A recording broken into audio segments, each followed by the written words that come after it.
Kajian Kitab.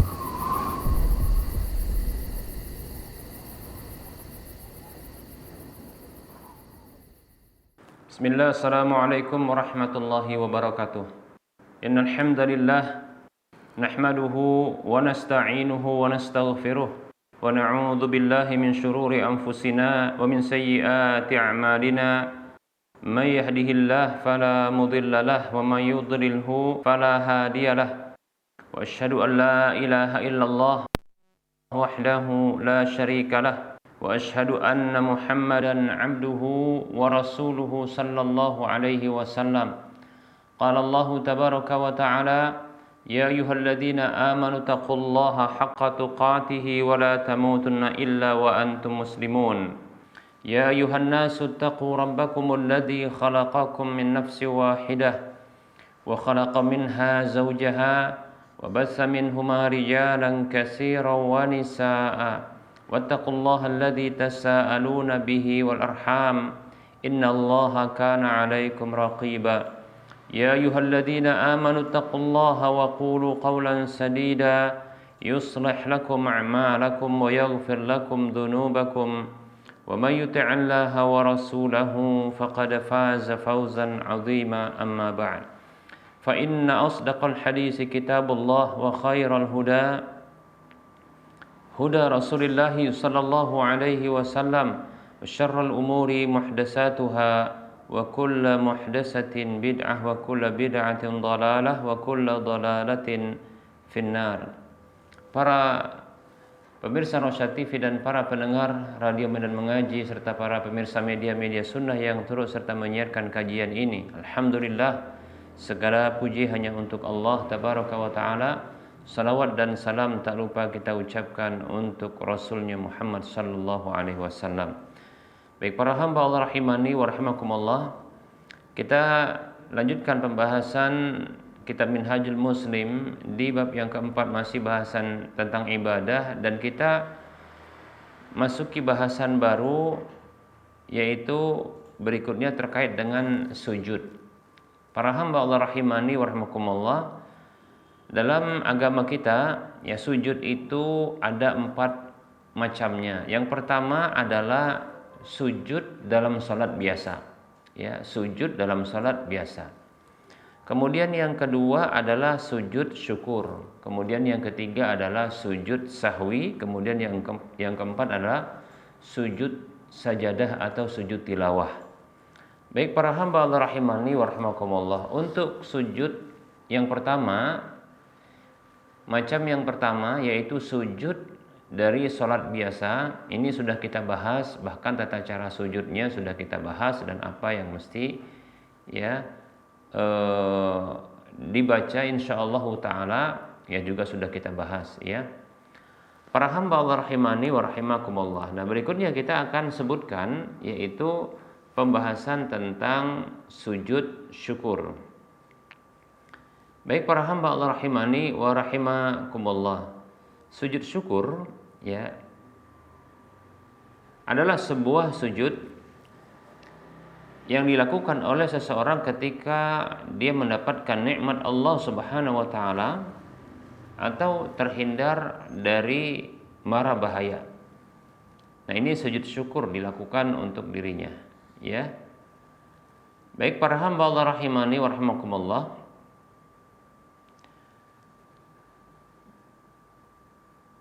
sujud syukur ini disyariatkan sebagaimana dalam hadis Ka'ab ibnu Malik radhiyallahu anhu, hadis yang panjang, yaitu annahu lamma ja'athu al-busyra bi taubatillahi alaihi sajada. Ya, bahwasanya beliau radhiyallahu anhu, Ka'ab ibnu Malik radhiyallahu anhu, datang kepada beliau kabar gembira tentang diterimanya taubat olehnya, ya, taubat oleh Allah Subhanahu wa taala atas dirinya, maka dia pun bersujud. Ya, sebagaimana yang diriwayatkan oleh Imam Al-Bukhari dan Imam Muslim. Baik para hamba Allah rahimani wa rahimakumullah.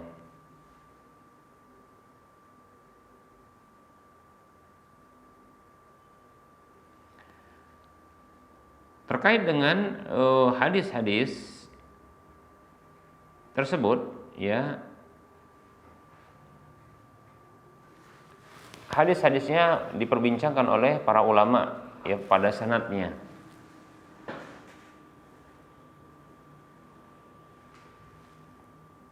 Dan hadis tersebut terkait dengan sujud syukur, itu disampaikan oleh lebih dari 12 sahabat. Yang itu menunjukkan bahwasanya sujud syukur disyariatkan dengan gabungan hadis-hadis tersebut. Nah, di antara hadis yang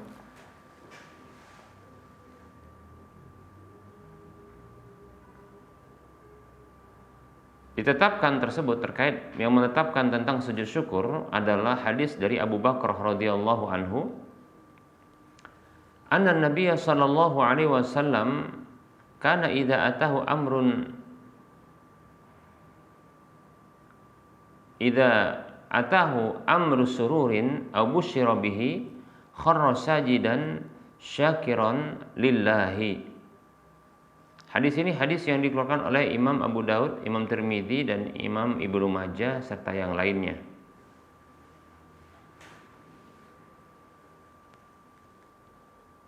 Abu Bakar radhiyallahu anhu mengkabarkan bahwasanya Nabi sallallahu alaihi wasallam apabila datang kepada beliau perihal yang menggembirakan atau beliau diberikan kabar gembira, maka beliau merunduk sujud untuk bersyukur kepada Allah Subhanahu wa taala. Demikian. Baik para hamba Allah rahimani wa rahimakumullah. Nah, jumhur ulama berpendapat ya tentang disyariatkannya untuk sujud syukur ketika mendapatkan ya berita gembira, ya, berita gembira, berita yang menyenangkan, ya, maka sujud syukur, ya. Dianjurkan untuk melakukan sujud syukur, dan ini adalah pendapat jumhur ulama. Seperti contohnya Imam Asy-Syafi'i, Imam Ahmad, Imam Ishaq ibnu Rahuya, Imam Abu Saur, Imam Ibnu Munzir, dan dua murid dari Imam Abu Hanifah. Baik para hamba Allah rahimani wa rahimakumullah, ini pendapat jumhur ulama, ya, disyariatkannya sujud syukur ketika mendapatkan berita yang menggembirakan, ketika mendapatkan ya nikmat atau terhindar dari mara bahaya. Baik para hamba Allah rahimani wa rahimakumullah, tata cara atau bentuk sujudnya adalah seperti sujud sholat, ya, seperti sujud sholat, yaitu meletakkan ya kening yang dia termasuk hidung pada lantai atau pada tempat sujud tersebut, kemudian meletakkan tangan yang sejajar dengan bahu atau telinga, ya, menegakkan siku, ya, kemudian ya juga meletakkan lutut, dua lutut, ya, yang membuka tidak merapatkan, kemudian begitu juga ya meletakkan ujung-ujung kaki, jari yang ditekan ya mengarah ke arah kiblat, demikian. Nah, seperti itu. Ya, sujud seperti biasa insyaallah taala sebagaimana dalam ya salat kita. Baik para hamba Allah rahimani wa rahimakumullah. Nah, ini sujud syukur seperti itu, ya. Hanya saja tidak disyaratkan, tidak dipersyaratkan ya adanya ya harus bersuci, kewajiban untuk bersuci dan menghadap kiblat. Ya, karena sesungguhnya sujud ini ya, sujud syukur ini bukanlah dia salat. Ya. Sujud syukur ini bukanlah dalam kondisi salat, juga bukan bahagian dari salat. Demikian, ya. Bukan dalam kondisi salat dan bukan bahagian dari salat. Hanya saja hukumnya dianjurkan untuk melakukan sujud syukur tersebut. Demikian. Jadi bukan merupakan syarat. Tidak mesti seseorang yang ketika mendapati hal yang menggembirakan atau terbebas atau terlepas dari mara bahaya ya atau petaka, ya, lalu dia berwudu kemudian menghadap ke arah kiblat, tidak mesti, ya, tidak mesti. Namun kalau dalam kondisi suci ataupun dalam kondisi menghadap kiblat, maka itu hal yang dianjurkan, ya, mendapatkan pahala bila dia melakukan hal tersebut, ya.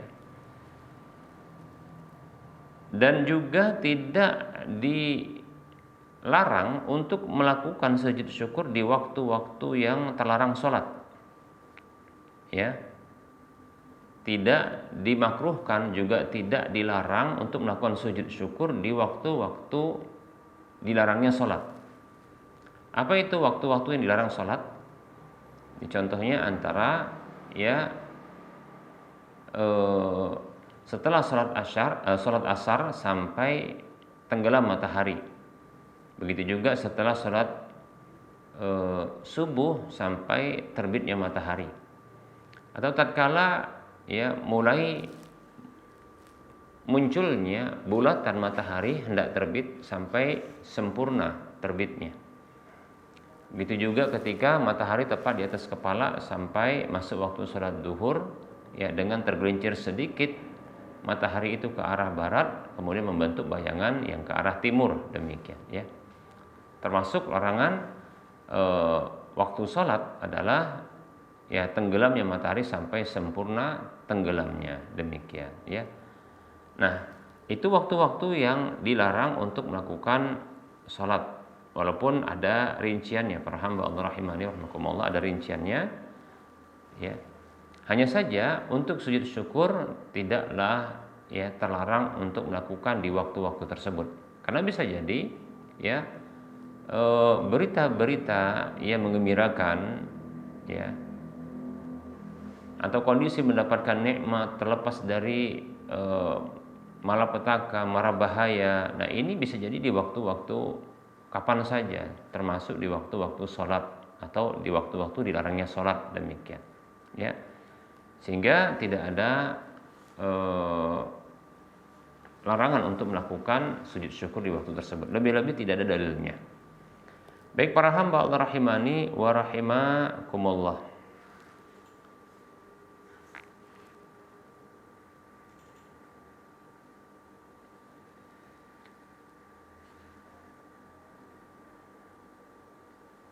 Baik para hamba Allah rahimani wa rahimakumullah, apakah disyariatkan untuk melakukan sujud syukur di dalam sholat? Maka jawabannya adalah tidak disyariatkan untuk melakukan sujud syukur, ya, dalam kondisi dia sholat, ya. Kenapa? Karena sebabnya itu muncul dan ada itu adalah di luar sholat, ya. Nah, apabila dia melakukan sujud, ya, sujud syukur di dalam sholat, maka itu bisa membatalkan sholatnya, ya, bisa membatalkan sholatnya. Contohnya barangkali, ya, ketika dia sedang melakukan sholat duha, ya, sholat duha, lalu tiba-tiba, ya, orang tuanya karena mendapatkan kabar gembira, ya, atau dirinya, pasangan hidupnya, istrinya atau suaminya, saking gembiranya karena mendapatkan kabar gembira, maka dari arah luar rumah sudah berteriak, ya, menyebutkan kabar gembira, ya. Contoh kabar gembira, ditemukannya kembali saudara yang hilang atau anak yang hilang. Nah, begitu, ya. Atau mereka mendapatkan sesuatu yang diharapkan, yang ini sebelumnya sangat pesimis untuk bisa mendapatkan, demikian. Lalu sambil berlari, ya, itu orang yang mendapatkan kabar pertama sekali itu mengkabarkan sembari, ya, memanggil-manggil. Lalu ada orang yang sedang sholat, ya, sedang sholat duha kita katakan, atau sholat sunat di rumah, atau sholat wajib kita katakan, ya, karena mungkin perempuan yang sholat, ya, di rumah dengan sholat wajib, mendengarkan kabar tersebut dalam kondisi sholatnya, maka kalau dia sujud syukur ketika itu, ya, dalam kondisi sadarnya, dia tahu ya, dan dia sadar, maka itu bisa membatalkan salatnya. Kecuali kalau dia tidak tahu. Tidak tahu bahwasanya sujud syukur tidak boleh dilakukan di dalam salat, atau dia lupa. Dia lupa. Saking gembiranya dia lupa begitu ya. Padahal salat mungkin itu yang diharapkannya. Ya, itu yang diharapkannya. Dan dia pun ketika dia melakukan salat itu, dia dalam rangka untuk meminta kepada Allah Subhanahu wa taala. Sebagaimana barangkali ya dia mengamalkan firman Allah Subhanahu wa taala, "Wasta'inu bis-sabri was-salah." Ya, mohonlah pertolongan kepada Allah dengan sabar dan salat. Maka dia pun melakukan salat. Nah, ternyata kabar itu ya, kabar sesuatu yang diharapkan itu ternyata terjadi dan sampai kepadanya. Sampai dia pun lupa. Ya. Lupa dia, lantas dia sujud syukur dalam kondisi salat. Maka yang seperti ini ya tidak batal salatnya, ya, tidak batal salatnya. Nah, kalau ada seseorang yang dia tahu, dia sadar, nggak boleh itu melakukan sujud syukur dalam sholat, ya, dia tahu dan dia sadar, maka jangan dia memilih untuk melakukan sujud syukur, walaupun dia ingin berterima kasih kepada Allah Subhanahu wa taala, ingin dia mengucapkan syukurnya dalam sujudnya tersebut, dengan sujudnya tersebut, ya, maka tidak boleh dia memilih sujud, ya, demikian dalam kondisi sholat, demikian. Nah, ini sama seperti ya kondisi orang yang dia menyengaja menambah rakaat dalam atau gerakan dalam sholat. Ya, kalau dia dalam kondisi sadar orang tersebut dia menambah sujud menjadi 3, padahal dalam satu rakaat itu sujud cuma 2, dan itu pun diselingi dengan duduk antara 2 sujud. Dia melakukan sujud nambah 1. Nah, ini menambah gerakan di luar sholat. Nah, ini bisa membatalkan sholat, demikian, ya.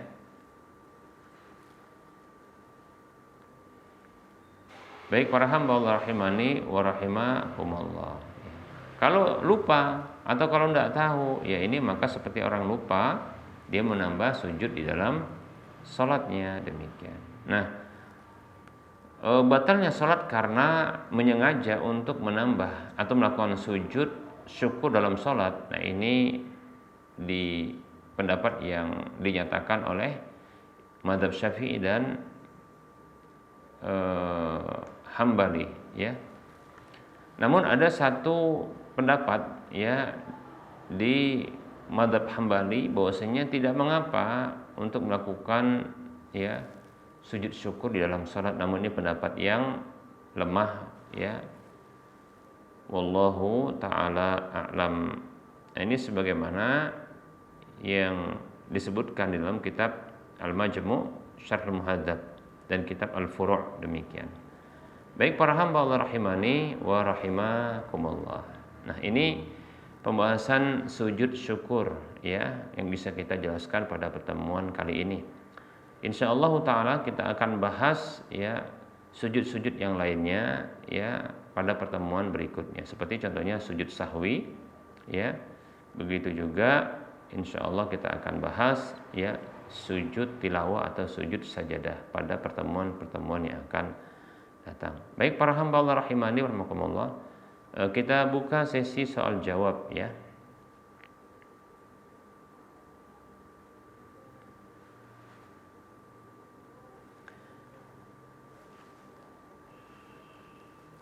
Ada pertanyaan, bismillah, afwan Ustaz, saya ingin bertanya, apakah seorang muslim boleh memakai gigi palsu? Barakallahu fiikum.